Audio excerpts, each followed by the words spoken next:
Welcome to the channel guide pharma line. आज का video हमारे मास्टर्स के स्टूडेंट्स के लिए और साथ ही साथ पीएचडी के स्टूडेंट्स के लिए काफ़ी इंपॉर्टेंट वीडियो होने वाला है। आज की वीडियो में हम मास्टर्स या फिर पीएचडी में जो हम रिसर्च करते हैं उसके बारे में बात करेंगे। तो चलिए आज की वीडियो को स्टार्ट करते हैं। आज की वीडियो में हम ये जानेंगे कि रिसर्च क्या होती है और रिसर्च को करने के लिए हम कैसे एक अच्छा टॉपिक सर्च कर सकें, इसके बारे में बात करेंगे। तो चलिए आज की वीडियो को स्टार्ट करते हैं। रिसर्च समझ लेते हैं कि रिसर्च क्या होती है। तो देखिए, रिसर्च का मतलब क्या होता है। रिसर्च एक तरीके की खोज होती है जिसको हम क्या बोलते हैं, टू गो अबाउट सीकिंग। यानी कि रिसर्च की प्रोसेस में हमें खोज करनी होती है और ये जो खोज होती है, ये जो सर्चिंग होती है, वो किस तरीके की होती है। For that we collect data and analyse information. यानी कि जिस भी टॉपिक पे हम रिसर्च करेंगे उस प्रोसेस में हमें एक डाटा को हम कलेक्ट करेंगे और उस डाटा से मिले हुए जो भी हमारे पास डाटा होगा उसको एनालाइज करेंगे। बेसिक रिसर्च में यही काम किया जाता है, चाहे वो किसी भी सब्जेक्ट की रिसर्च हो। हर रिसर्च में एक ये कॉमन चीज़ है कि हमें किसी भी टॉपिक पे अपनी खोज करनी है। उसके खोज के दौरान हमें डाटा मिलेगा, उस डाटा को हमें लास्ट में एनालाइज करना होता है। जब हम डाटा को एनालाइज करते हैं तो जो भी हमें इंफॉर्मेशन मिलती है वो क्या होती है, that information increase understanding of the topic. क्या है कि जिस भी टॉपिक पे हम रिसर्च करेंगे उस टॉपिक पे जो भी हमें डाटा का एनालिसिस मिला होगा वो उसके लिए रिगार्डिंग जो है इंफॉर्मेशन उसको बढ़ा देता है। ये होता है बेसिक रिसर्च का प्रोसेस। इसमें क्या होता है, जो भी हमें रिजल्ट मिलता है, जो भी लास्ट में हमें डाटा मिलेगा, वो कलेक्शन ऑफ द डाटा जो होता है वो आंसर होता है हमारी रिसर्च का। बेसिक रिसर्च का कॉन्सेप्ट यही होता है। जो भी हमारे मास्टर के स्टूडेंट्स है या फिर जो भी पीएचडी स्कॉलर्स है, उसमें सबसे बड़ी प्रॉब्लम हम इन रिसर्च टॉपिक को कैसे सेलेक्ट करें उसमें आती है।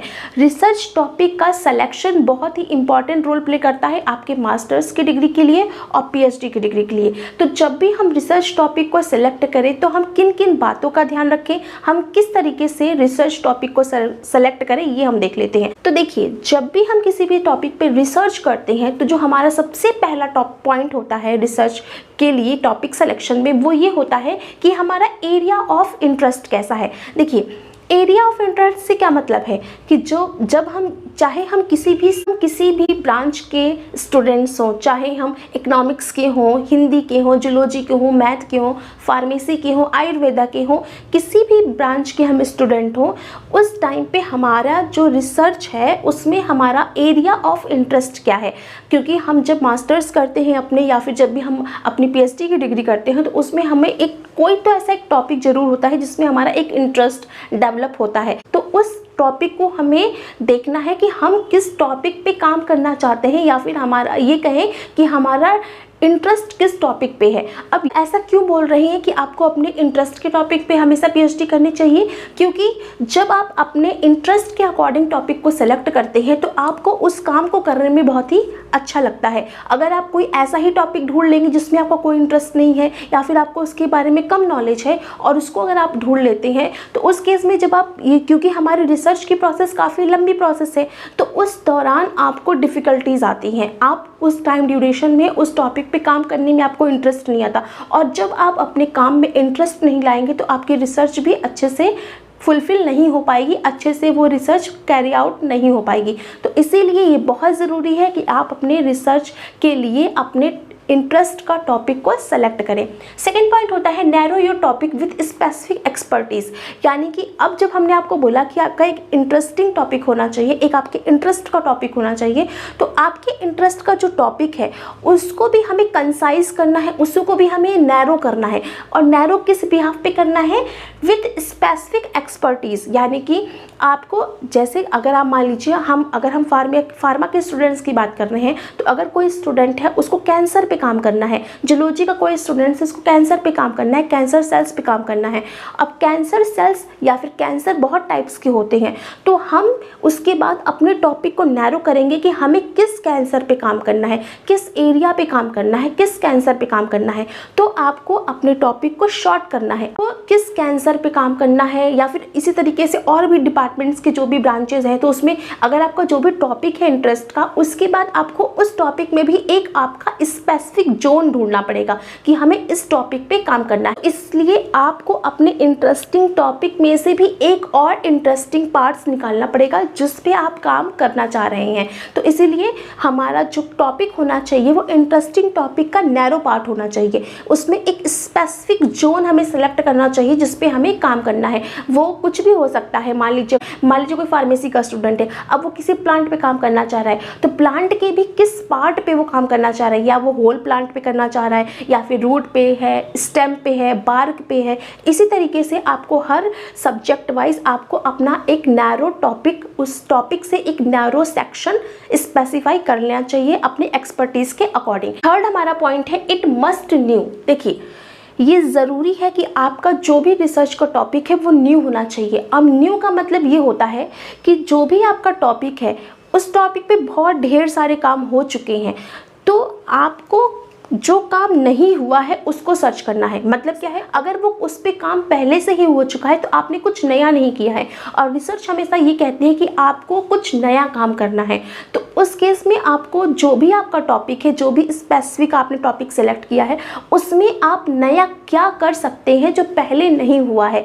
तो ये आपको कैसे पता चलेगा? ये आपको जब आप उस टॉपिक के डिटेल रिव्यू करेंगे, डिटेल सर्वे करेंगे, तब आपको पता चलेगा। तो इसीलिए आपका जो टॉपिक है वो आपके इंटरेस्ट के साथ ही साथ एक नया भी होना चाहिए, उसमें कुछ यूनिकनेस होनी चाहिए, कुछ नयापन होना चाहिए, जिससे कि आपका टॉपिक आगे फॉरवर्ड हो सके। अगर आप प्रीवियस काम को ही दोहराने लगेंगे तो वो आपका एक रिसर्च नहीं कहलाएगा। आपका टॉपिक हमेशा दूसरों से कुछ अलग होना चाहिए, कुछ यूनिकनेस उसमें होनी चाहिए। नेक्स्ट है हमारा लिटरेचर सर्वे। तो जैसा हम लोग को बताया कि इट मस्ट बी न्यू। अब न्यू कैसे है, इसको आप आइडेंटिफाई कैसे करेंगे? आप लिटरेचर रिव्यू करेंगे तभी आपको आइडेंटिफाई हो पाएगा। तो इसीलिए जो भी आपका टॉपिक है, इंटरेस्ट का जो भी टॉपिक है, उसके रिगार्डिंग आपको रिव्यू करना पड़ेगा। तो लिटरेचर रिव्यू सर्वे या लिटरेचर सर्वे या रिव्यू विथ कीवर्ड्स। कीवर्ड्स हम क्यों बोल रहे हैं? मान लीजिए अगर आपको कैंसर पे करना है काम, तो आप कैंसर एक आपका कीवर्ड है। अगर आपको ब्रेस्ट कैंसर पे करना है तो ब्रेस्ट कैंसर एक कीवर्ड हो गया। आपको अगर कोई और स्पेसिफिक कैंसर पे करना है तो वो आपका एक स्पेसिफिक कीवर्ड है। तो जब भी आप लिटरेचर सर्वे करें तो आप अपने टॉपिक के कीवर्ड्स के अकॉर्डिंग लिटरेचर सर्वे करें। तो उससे क्या होगा, उससे आपको उस टॉपिक के रिगार्डिंग जितने भी काम हुए होंगे वो सब आपको लिटरेचर सर्वे में मिल जाएगा। फिर आपको उस लिटरेचर सर्वे को रिव्यू करना है अच्छे से, और उसमें ये जानने की कोशिश करनी है कि क्या पहले काम हुआ है और अब आप क्या नया कर सकते हैं। तो पहले जो भी काम हुआ है उसको रेफरेंस मान के आप क्या नया करेंगे ये आपको देखना पड़ेगा। और ये आपको जब आप लिटरेचर रिव्यू करेंगे, और लिटरेचर रिव्यू हमेशा एक या दो लिटरेचर पढ़ने से नहीं होता है, आपको मल्टीपल्स ऑफ लिटरेचर पढ़ने पड़ेंगे, और उसके बाद आपको कुछ एक नया आइडिया मिलेगा, कुछ नया आइडिया आपके दिमाग में जनरेट होगा, उसके ऊपर आपको काम करना पड़ेगा।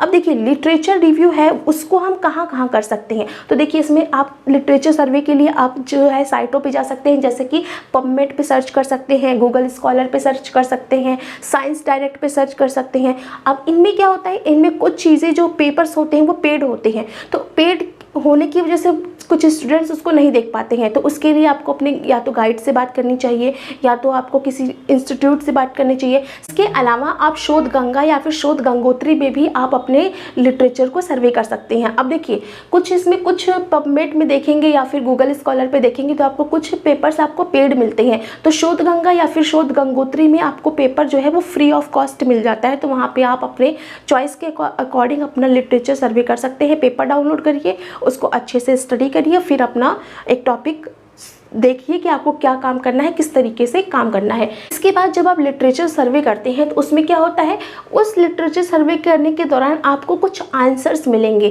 क्या आंसर्स मिलेंगे? जैसे कि व्हाट हैज़ हैपेंड, यानी कि अदर लोगों ने उस पर क्या काम किया है और लोगों ने उस पर क्या काम किया है, ये आपको पता चलेगा जब आप लिटरेचर सर्वे करेंगे। और साथ ही साथ what's new can we do, यानी कि आप उसमें नया क्या कर सकते हो ये भी आपको पता चलेगा। क्योंकि अगर आप ये देखेंगे कि दूसरों ने इस तरीके का काम किया और आप, जैसे मान लीजिए अगर हम फार्मेसी के स्टूडेंट्स की बात लेके चल रहे हैं, तो अगर किसी भी पर्सन ने एंटी डायबिटिक एक्टिविटी किसी के प्लांट पे देखी तो उसने किस पार्ट को यूज़ किया, उसने स्टेम को यूज़ किया, उसने रूट को यूज़ किया, इस तरीके से हम देखेंगे। अगर किसी भी पार्ट को स्पेसिफिकली यूज़ किया गया है तो आप कोई और पार्ट सर्च कर सकते हैं, किसी और पार्ट पे आप अपना स्टडी लगा सकते हैं। इसी तरीके से अगर मान लीजिए कोई भी आपका रिसर्च पॉइंट्स है तो उसमें क्या पहले किस पे काम हुआ है ये आप पता करेंगे, और अब जिस पे काम नहीं हुआ है उस पे आपको काम करना है, आप उसमें क्या नया कर सकते हैं ये भी आपको उसी लिटरेचर सर्वे में समझ में आ जाएगा। फिर इस तरीके से आप अपना वो टॉपिक सर्च करेंगे और उस पर अपना काम स्टार्ट कर देंगे। अब देखिए, जब आपके पास इस तरीके से लिटरेचर सर्वे करने के बाद आपको अपना टॉपिक मिल जाएगा, क्योंकि जब आपने देख लिया कि क्या काम हो चुका है और अब आपके दिमाग में क्या है, हमें क्या नया करना है, तो आपके दिमाग में एक टॉपिक आ गया। अब उस टॉपिक को आपको क्या करना है, discuss your topic with others. अब अपने टॉपिक को दूसरों के साथ डिस्कस करना है। दूसरों के साथ डिस्कस करने का मतलब ये है, जिस भी कॉलेज में आप स्टडी कर रहे हैं या फिर आपके सब्जेक्ट के रिगार्डिंग जो भी और नए आपके सीनियर्स हैं या फिर जो भी फ्रेंड्स हैं, जो भी टीचर्स हैं, उनसे आप उस टॉपिक के बारे में डिस्कस कर सकते हैं कि हम इस पे काम करना चाहते हैं, और फिर वो आपको ये बताएंगे कि हाँ ठीक है ये टॉपिक सही है, आप इस पे काम कर सकते हैं, अगर उनको वो टॉपिक रिलेवेंट लगेगा तो इस तरीके से आपको अपना टॉपिक अपने सीनियर से, अपने टीचर्स से भी डिस्कस करना होता है। जब आप डिस्कशन करेंगे अपने टीचर्स से, अपने गाइड से, अपने को गाइड से जब आप डिस्कस करते हो तो उस केस में क्या होता है कि कुछ टॉपिक्स जो होते हैं ना, जैसे टीचर्स के डिस्कशन के बाद वो टीचर उसमें कुछ न्यू चीज़ें भी ऐड कर देते हैं कि आप इसको भी देख सकते हैं कि अगर कोई भी टीचर है वो किसी और का स्पेशलाइजेशन है उसको, और आपने उससे वो टॉपिक डिस्कस किया, आप उसके अंडर में वो काम करना चाहते हैं, तो हो सकता है वो टीचर भी आपको कुछ इनपुट उसमें दे और अपनी एक्सपर्टीज़ को भी उसमें इंक्लूड करे। तो इस तरीके से आपका जो टॉपिक है वो आपका साथ साथ आपके टीचर्स के कंबाइंड होकर कुछ नया भी बन सकता है। तो ये चीज़ भी आपको ध्यान रखनी है कि आपको अपने टॉपिक के रिगार्डिंग फ्लेक्सिबल होना चाहिए। ये नहीं कि हमने ये सोच लिया कि हमें इसी पे काम करना है तो हम इसी पे ही काम करेंगे, ऐसा नहीं होता। रिसर्च में हमेशा आपको अपने टॉपिक के रिगार्डिंग फ्लेक्सिबल होना चाहिए। ये फ्लेक्सिबिलिटी डिपेंड करती है कि आपका टीचर्स या फिर आपकी अवेलेबिलिटी, या जिस भी इंस्टीट्यूट में आप काम कर रहे हैं वहाँ पर उस चीज़ की फैसिलिटी है या नहीं है। इस तरीके से जो है आपके टॉपिक्स में कुछ वेरिएशन, कुछ चेंजेस आपके टीचर्स या फिर आपके गाइड या फिर आपके इंस्टीट्यूट की वजह से आ सकती हैं। तो उसके लिए आपको फ्लेक्सिबल होना चाहिए, आपको अपने टॉपिक के लिए रिजिड नहीं होना चाहिए। और जब भी हम सीनियर्स या फिर टीचर्स से डिस्कस करते हैं तो हमें उस टॉपिक के रिगार्डिंग कुछ नई चीज़ें भी मिल सकती हैं। अगर आपके टीचर्स ने बता दिया कि हाँ ठीक है आप इस तरीके से काम करो या फिर इसमें आप इस चीज़ को भी चेक करो, तो इस तरीके से आपका वो टॉपिक और भी आपका टॉपिक और भी अच्छा बन सकता है और उसमें अच्छे से रिसर्च हो सकती है। इसके अलावा आपको लिटरेचर सर्वे करते समय एक चीज़ और ध्यान देखनी चाहिए कि जब भी आप लिटरेचर सर्वे करें तो आप कोशिश करें कि जो करंट की लिटरेचर है उन्हीं को आप सर्वे करें, जिससे कि क्या होगा कि जो भी हमारे करंट में चीज़ें चल रही हैं उसके रिगार्डिंग हम अपना काम करेंगे। तो इसलिए लिटरेचर सर्वे आपको थोड़ा करंट का रखना चाहिए। 4 साल 5 साल तक का ही आप लिटरेचर सर्वे करिए, उसके दौरान उसमें देखिए कितना काम हुआ है, तो वो चीज़ ज़्यादा इम्पैक्टफुल होती है आपके रिसर्च पे। साथ ही साथ आपको जब टॉपिक सेलेक्ट करें तो बहुत ज़्यादा कॉम्प्लेक्स टॉपिक मत सेलेक्ट करिए, क्योंकि आपका एक लिमिटेड टाइम होता है। जब भी हम PhD करते हैं या फिर मास्टर्स करते हैं तो आपको इस तरीके का टॉपिक सेलेक्ट करना है कि आपके उस टाइम ड्यूरेशन में आपका वो रिसर्च कंप्लीट हो जाए। तो इस तरीके से आपको इन चीज़ों को ध्यान में रख करके अपना टॉपिक को सेलेक्ट करना चाहिए। तो आई होप आज का ये वीडियो आप सभी को समझ में आया होगा। मिलते हैं नेक्स्ट वीडियो में किसी और टॉपिक के साथ। अगर आपको किसी भी टॉपिक पे वीडियो चाहिए तो कमेंट बॉक्स में लिखिए, हम उस पर वीडियो लाने की पूरी कोशिश करेंगे। मिलते हैं नेक्स्ट वीडियो में। Thank you.